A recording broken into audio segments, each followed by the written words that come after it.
नमस्कार, आप देख रहे हैं जन टीवी और मैं आपके साथ गौरवी। चले बुलेटिन की शुरुआत से पहले नजर डालेंगे हेडलाइंस की ओर। 2024 के मद्देनजर उत्तराखंड में बीजेपी का बढ़ रहा कुनबा। देहरादून में बड़ी संख्या में युवाओं ने की भाजपा की सदस्यता ग्रहण। भाजपा प्रदेश अध्यक्ष महेंद्र भट्ट रहे मौजूद। राज्य आंदोलनकारियों के आश्रितों को नौकरियों में आरक्षण का मामला। प्रवर समिति की आज तीसरी बैठक विधानसभा में संपन्न। अध्यक्ष ने कहा, सकारात्मक रूप में आगे बढ़ रही समिति।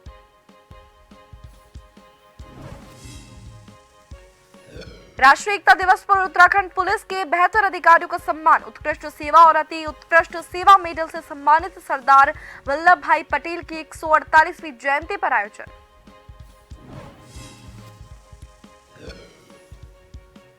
उत्तराखंड में वीआईपी मूवमेंट। 7 नवंबर को राष्ट्रपति मुर्मू और दीपावली के समीप पीएम मोदी का संभावित दौरा।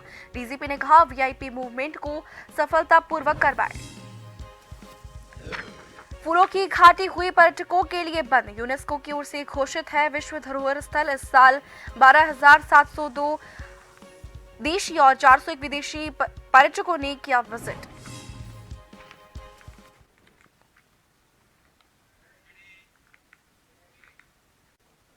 अब खबरें विस्तार से। लोकसभा चुनाव 2024 के मद्देनजर भाजपा का कुनबा लगातार बढ़ता हुआ नजर आ रहा है। भाजपा प्रदेश मुख्यालय में बड़ी संख्या में हरिद्वार से आए युवाओं ने पूर्व राज्य मंत्री और प्रदेश कार्य समिति के सदस्य डॉक्टर दर्शन शर्मा और समाज सेविका जानकी नौटियाल के नेतृत्व में भाजपा की सदस्यता ग्रहण की है। इन तमाम युवाओं को भाजपा प्रदेश अध्यक्ष महेंद्र भट्ट ने सदस्यता ग्रहण करवाई। जाहिर है कि भाजपा के बढ़ते कुनबे का बड़ा असर आगामी दिनों में मंगलौर में होने वाले विधानसभा उपचुनाव में देखने को मिल सकता है।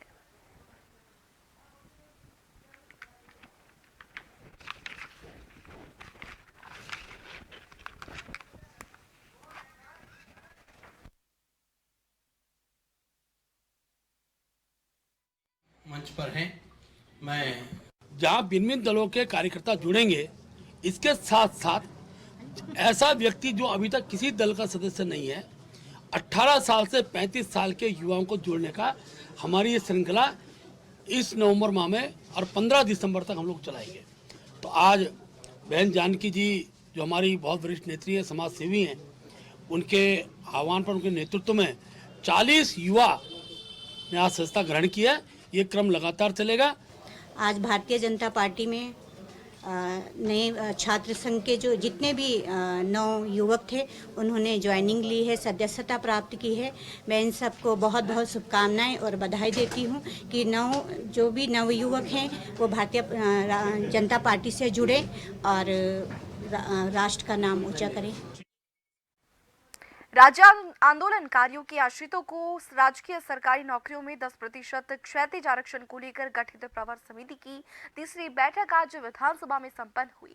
बैठक में समिति के सदस्य प्रदेश अध्यक्ष भी मौजूद रहे। समिति के अध्यक्ष प्रेमचंद अग्रवाल ने कहा कि समिति सकारात्मक रूप में आगे बढ़ रही है और जल्द ही इसे फाइनल रूप दिया जाएगा। प्रवर समिति के अध्यक्ष प्रेमचंद अग्रवाल ने कहा कि इसका ड्राफ्ट जल्द ही तैयार करके विधानसभा अध्यक्ष को सौंपा जाएगा। संभावना इस बात की भी है कि आगामी 3 नवंबर को ड्राफ्ट में हस्ताक्षर होंगे। इसके बाद ये विधानसभा अध्यक्ष को सौंपा जाएगा।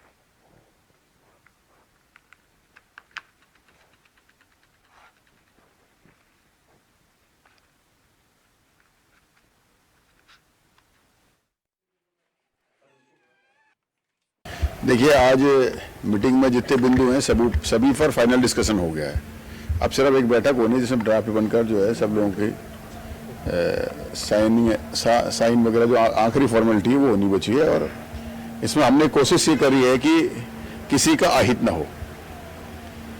जो 2004 से चाहे सीधी भर्ती से लगे हों, चाहे आरक्षण का लाभ लेकर लगे हों, उन सबको सुरक्षित करने का काम किया है। हाईकोर्ट के स्टे के दौरान जिन लोगों ने एग्जाम क्लियर कर लिया था, उनकी नियुक्ति हो गई थी, लेकिन उन्हें ज्वाइनिंग नहीं मिल पाई थी। वो लोग ज्वाइन भी कर पाएंगे। उत्तराखंड पुलिस में 15 और 25 साल की सेवा दे चुके पुलिस अधिकारियों को राष्ट्रीय एकता दिवस के मौके पर डीजीपी उत्तराखंड अशोक कुमार ने उत्कृष्ट सेवा और अति उत्कृष्ट सेवा मेडल से सम्मानित किया। साल 2021-22 के लिए प्रदेश में उत्कृष्ट सेवा के लिए 48 और अति उत्कृष्ट सेवा के लिए 24 पुलिस अधिकारियों को पदक से नवाजा गया। इस मौके पर डीजीपी उत्तराखंड अशोक कुमार ने कहा कि जो भी पुलिस अधिकारी 15 या फिर 25 साल की सेवाएं पुलिस विभाग में देता है, वो उत्कृष्ट सेवा मेडल या फिर अति उत्कृष्ट सेवा मेडल के लिए योग्य होता है।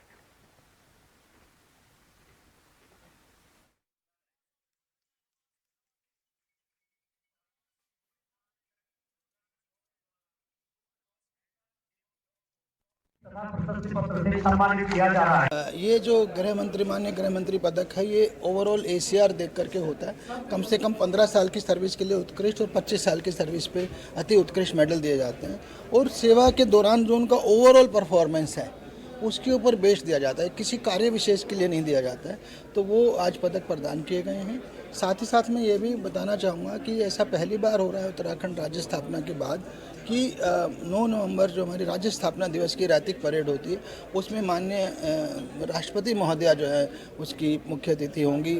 वो परेड लौह पुरुष सरदार वल्लभ भाई पटेल के जन्मदिन को राष्ट्रीय एकता दिवस के रूप में जनपद भर में मनाया गया। राष्ट्रीय एकता दिवस के मौके पर जनपद के शासकीय और अर्ध शासकीय कार्यालयों में भी विभागाध्यक्षों के द्वारा अपने कार्मिकों को राष्ट्रीय एकता दिवस की शपथ दिलाई गई। इस दौरान जिलाधिकारी विनीत तोमर ने कार्मिकों को शपथ दिलाते हुए कहा कि सरदार वल्लभ भाई पटेल ने राष्ट्र निर्माण में महत्वपूर्ण भूमिका निभाई है। उन्होंने देश की सभी बिखरी हुई रियासतों को एक सूत्र में बांधने का काम किया, जिसकी वजह से उनके जन्म दिवस को राष्ट्रीय एकता दिवस के रूप में मनाया जाता है। साथ ही उन्होंने कहा कि हमें अपने दायित्वों का पूर्ण निष्ठा और ईमानदारी से निर्वहन करना चाहिए। इस क्रॉस कंट्री दौड़ में 50 प्रतिभागियों के द्वारा प्रतिभाग किया गया।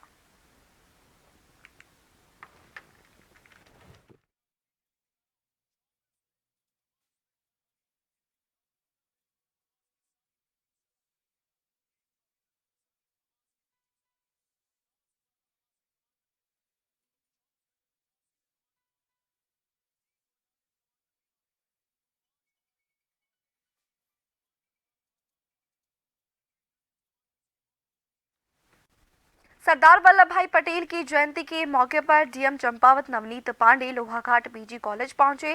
कॉलेज पहुंचने पर कॉलेज प्रबंधन ने प्राचार्य डॉक्टर संगीता गुप्ता के नेतृत्व में डीएम पांडे का स्वागत किया। वहीं राष्ट्रीय एकता दिवस के मौके पर डीएम ने कॉलेज स्टाफ और मौजूद छात्र छात्राओं को शपथ दिलवाई। डीएम ने बाल विकास विभाग की योजना बेटी बचाओ बेटी पढ़ाओ के तहत छात्राओं को दिए जाने वाले निःशुल्क त्रैमासिक कंप्यूटर प्रशिक्षण का समापन किया।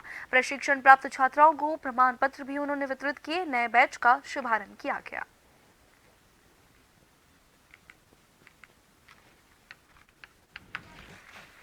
ये जो digital literacy programme Beti Bachao Beti programme के अंतर्गत संचालित किया जा रहा है, इसमें आज लगभग 70 लोग जो है पीजी कॉलेज के नामांकित हो चुके हैं और करीब 30 लोगों ने और एनरोलमेंट भी किया है। तो ये बहुत अच्छा प्रोग्राम है जो हमारे ग्रामीण अंचल के बच्चे हैं स्कूल वगैरह में कंप्यूटर एजुकेशन का लाभ नहीं मिल पाते हैं, कॉलेज में आकर इस प्रोग्राम का फायदा उठा रहे हैं और भी साक्षर हो रहे हैं और अपने अगल बगल के लोगों को भी साक्षर कर रहे हैं।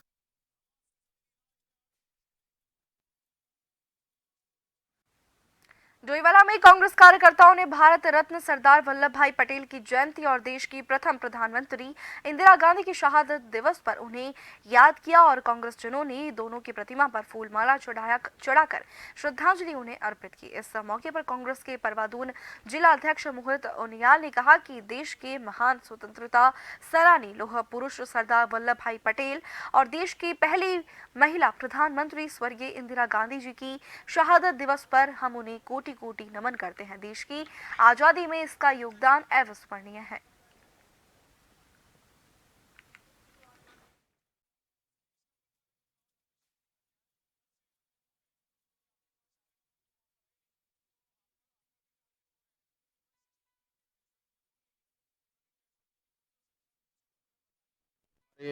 लौह पुरुष सरदार वल्लभ भाई पटेल की जयंती के उपलक्ष्य में एवं हमारी आयरन लेडी पूर्व प्रधानमंत्री स्वर्गीय इंदिरा गांधी जी की शहादत दिवस पे हमने एक विचार गोष्ठी का आयोजन किया और एक श्रद्धांजलि सभा भी आयोजित की है, जिसमें कि डोयाला विधानसभा की और डोयाला कांग्रेस कमेटी की तरफ से सभी वरिष्ठ कांग्रेसियों को इसमें शामिल किया गया और सभी प्रबुद्धजनों की एक विचार आपस में हमने संयुक्त विचार रखे कांग्रेस के प्रति, और जो कि हमारे देश की अखंडता के लिए इंदिरा गांधी ने जो अपना बलिदान दिया, उस बलिदान को स्मरण करते हुए आज हमने उनको पुष्पांजलि अर्पित की। उत्तराखंड में प्रधानमंत्री नरेंद्र मोदी, केंद्रीय गृह मंत्री अमित शाह और उपराष्ट्रपति जगदीप धनखड़ के सफल दौरे के बाद उत्तराखंड पुलिस के सामने दो बड़े वीवीआईपी मूवमेंट की चुनौती है। अगले महीने की शुरुआत में राष्ट्रपति द्रौपदी मुर्मू और उत्तराखंड के 3 दिवसीय दौरे पर वे रहेंगी। 7 नवंबर को अपने दौरे के पहले दिन राष्ट्रपति द्रौपदी मुर्मू बद्रीनाथ में पूजा अर्चना करेंगी, जबकि 8 नवंबर को श्रीनगर में एक कार्यक्रम में शामिल होंगी। वहीं 9 नवंबर को पहली बार राज्य स्थापना दिवस के मौके पर राष्ट्रपति द्रौपदी मुर्मू स्थापना दिवस के कार्यक्रमों में शिरकत करेंगी, जबकि दीपावली पर प्रधानमंत्री नरेंद्र मोदी का भी संभावित उत्तराखंड दौरा है। डीजीपी उत्तराखंड अशोक कुमार का कहना है कि हाल ही में 3 बड़े इवेंट हुए हैं जिन्हें पुलिस ने सफलतापूर्वक करवाया है, जबकि पुलिस की नजर अब आने वाले 2 महत्वपूर्ण इवेंट पर है, जिसमें राष्ट्रपति द्रौपदी मुर्मू और प्रधानमंत्री नरेंद्र मोदी को उत्तराखंड आना है।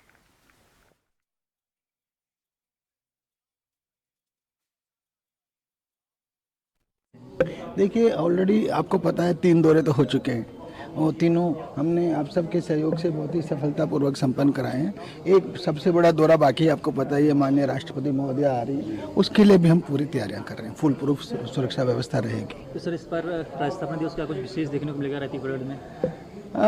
कोशिश कर रहे हैं कि बेस्ट पॉसिबल हो जो हम कर सकते हैं। राष्ट्रपति द्रौपदी मुर्मू 7 नवंबर को पंत नगर आएंगी। यहां वे गोविंद वल्लभ पंत कृषि विश्वविद्यालय के दीक्षांत समारोह में हिस्सा लेंगी। इधर जिला प्रशासन ने राष्ट्रपति के कार्यक्रम के मद्देनजर व्यापक तैयारियां शुरू कर दी है। जिलाधिकारी उदयराज सिंह ने अधिकारियों के साथ पंत नगर एयरपोर्ट का निरीक्षण किया। उन्होंने एयरपोर्ट निदेशक को एयरपोर्ट में पानी, शौचालय, पार्किंग सहित अन्य व्यवस्थाओं को दुरुस्त करने के निर्देश दिए हैं।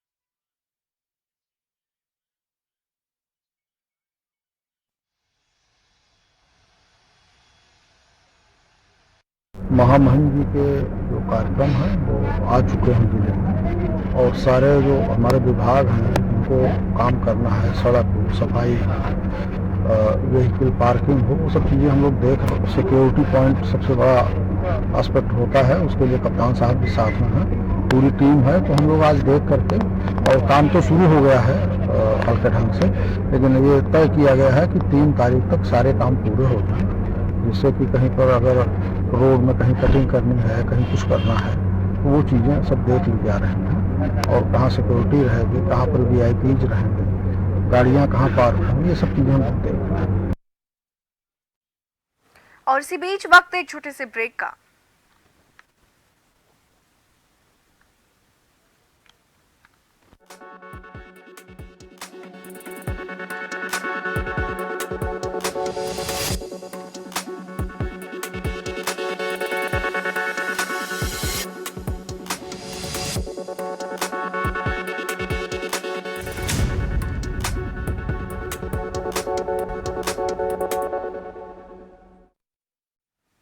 ब्रेक के बाद आप सभी का स्वागत है। बढ़ेंगे खबर की ओर। उत्तराखंड के चमोली जिले में स्थित यूनेस्को के द्वारा घोषित विश्व धरोहर प्राकृतिक स्थल फूलों की घाटी राष्ट्रीय पार्क मंगलवार को शीतकाल के लिए आम पर्यटकों और प्रकृति प्रेमियों के लिए बंद कर दी गई है।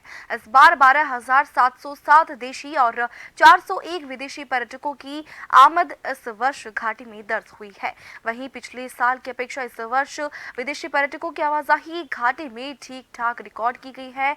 फूलों की घाटी राष्ट्रीय पार्क में आने वाले पर्यटकों से पार्क प्रशासन ने प्रवेश शुल्क के तौर पर करीब 20,93,300 रुपए से ज्यादा का राजस्व प्राप्त किया है।